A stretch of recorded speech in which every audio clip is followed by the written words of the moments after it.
How to add a logo to Canva design. Hey everyone, in this tutorial, I'm going to show you a quick and easy way to add a logo to your Canva design. So what I'm going to do here is just basically open up my existing profile here. So from these designs, let me just choose a suitable one to add logo. All right, so let's just do this one over here. I can just click on it. Now, instead of this person's face, let's say if I want to add my logo to it, what I can do is just select this, delete the image. Now go to Uploads and click on Upload Files. Select your logo. So let's say this is my logo. I can just upload it up. And instead of that picture, I want to add this. So you can just drag it over here and add it, just like so.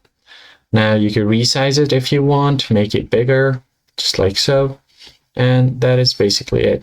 You could also try to send it back a layer, go to Layer, send backwards the layer, and it will if you have a transparent background, it's going to bring it to the front.